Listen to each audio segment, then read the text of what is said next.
Being on dialysis is a very tough situation to be in. Dialysis was very stressful on him, very, very stressful. I compare dialysis to when a cancer patient goes through chemotherapy. It's that drastic. They are very scared, they're very anxious. It's demoralizing and it's not living. I used to tell people, my father's not living, he's surviving. You really, really have to work hard mentally because it's like you stop your life. The restriction that you have by being bound to a dialysis machine is tremendous. You know, we take things for granted and don't realize the life of an average dialysis patient who has to go to a dialysis unit at least 3 times or 4 times a week. It's like you have to know that you're dependent on the machine. The life was just taken out of him, and watching him go through the dialysis process was one of the hardest things that I've ever done in my life.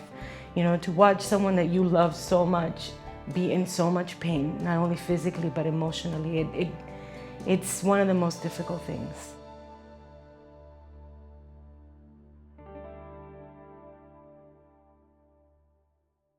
Ever since I decided to go into medicine, it became very obvious to me that I wanted to be able to help people. One of the purposes of being here on this planet is to help one another, and there's no greater opportunity to do that than in medicine, and certainly in the donation of life to another person. One of the Institute's main purposes is to try to educate the public about the possibility and the availability of transplantation.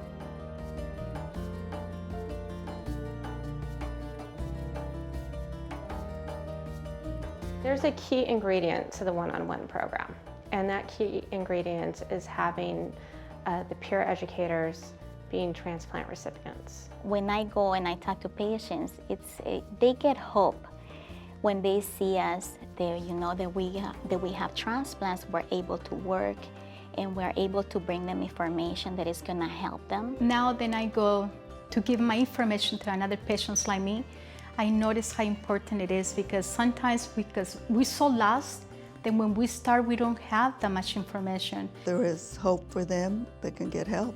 It's out there. And I think a lot of our community members are not aware of it. People are not realizing this out there. They have no idea the connection that we as peer educators and being people with transplants and people on dialysis have with the patients. The difference in knowledge and awareness and proactive stance that these patients showed from the beginning to the end, which is usually 10 or 11 sessions, was unbelievable. And the receptivity is just incredible. You know, this is somebody's talking to them that is one of them. This is something huge. We are touching lives out there. It made a big difference on their outlook while they're sitting in the chair for 3 or 4 hours a day. They realize there is a light at the end of the tunnel. We created Fixing Paco because we saw that there was a tremendous need to reach out to the Latino dialysis population. The prevalence of the need for kidney transplant in the Latino community is much higher than in the general population. People who are well educated seem to have a lot more better outcomes than people who are either not informed or are misinformed. Most of the patients on dialysis didn't realize that transplantation might be an option for them. Patients need to be referred to transplant programs that may be at a distance from where they live, to meet doctors they haven't met before, to deal with a healthcare system that may be strange and threatening to them and not always inviting. I think most people just are not aware of it, and they don't look beyond maybe the circumstances that they find themselves directly in. A lot of times patients are given a lot of information at once, and it's entirely too much to process. Usually it's left up to the social workers, and they really have limited time to take this, to present this to them in a manner which they'll be able to understand and ask questions, because they just don't have the time. Whatever the barriers may be, we need to try to identify them, approach them, and deconstruct them and address them. We received a grant from the UniHealth Foundation to do this project. My first meeting was the meeting where I met Nicole and I met Gabi. They handed us a stack like this big of basically, you know, the whole guidelines, criteria, the outline of what was our job. Each episode of Fixing Paco was to augment the teaching session of the one-on-one program. We first met with a peer educator. She was also a dialysis technician, so she told us a lot of stories. A lot of research went into it, a lot of thought went into it. For this one, there was another layer of responsibility to make it look as real as possible. We spent a lot of time and a lot of effort on really trying to capture an authentic story. He has been more proactive than you will ever be. And you know why his transplant's gonna be a success? Because he knows the meaning of the word compliant! The scene between Tia Julia and Daisy was a very powerful scene. In that scene, we learn a lot about being compliant. When my stepfather was on dialysis and he wasn't taking care of himself, it was also stressful for me because I'm the one who have to be there for him.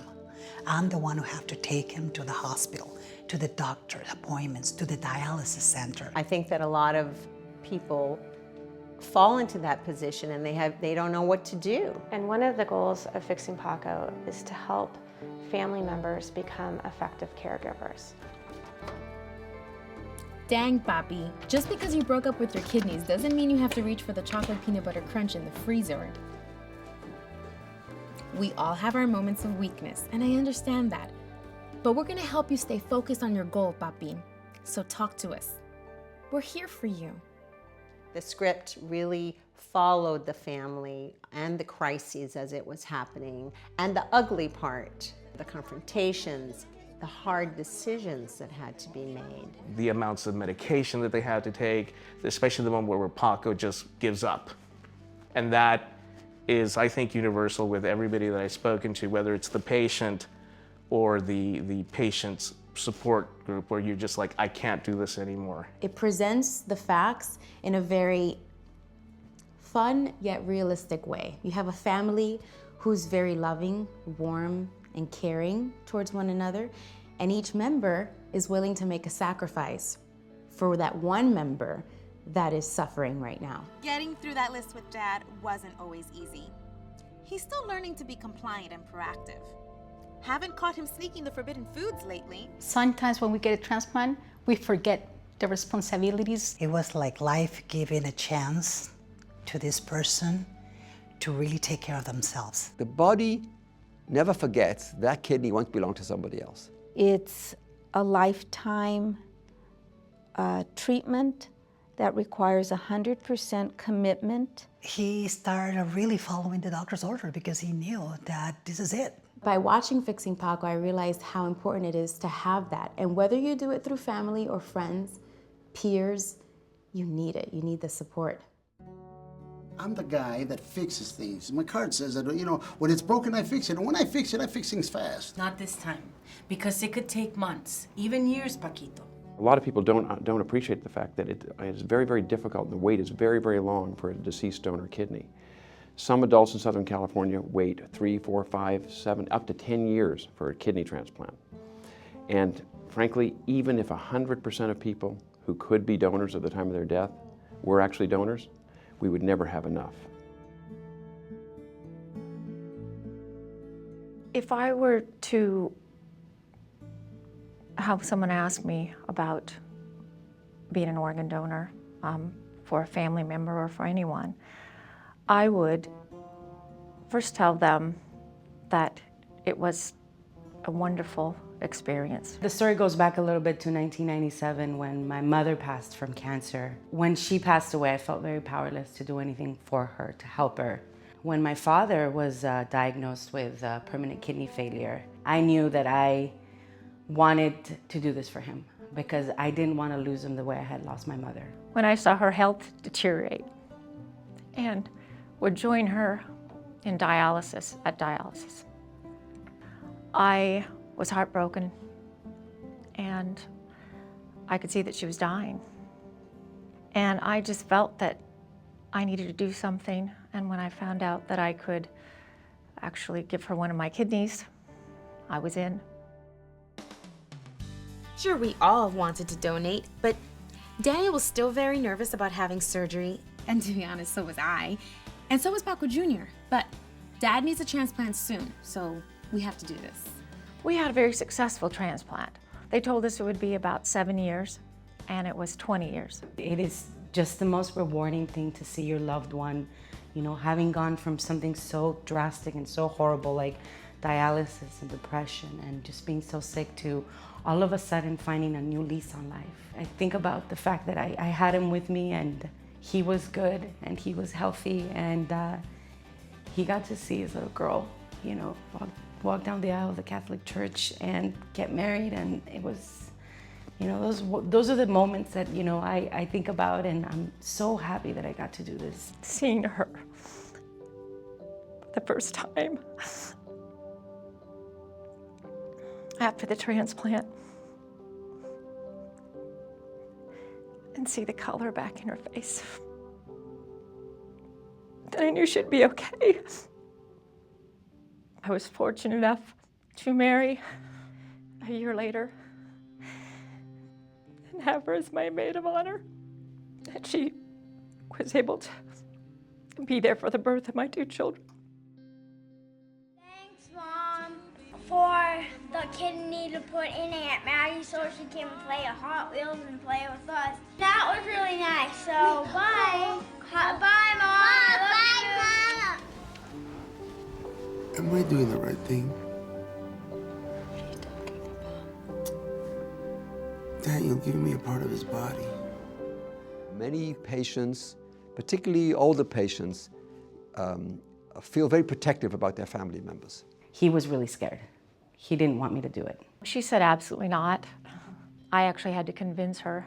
It took me about a year. They wanted to know if I still wanted to make that choice, that decision, given the fact that his heart wasn't the best. And for me, it wasn't even a question. Having him 5 years more with me, healthy and enthusiastic, and that dad that I remember growing up with, you know, coming to life again, it didn't matter. I'm a private person, and I don't like to talk about things, but if it would help someone decide, it's worth it.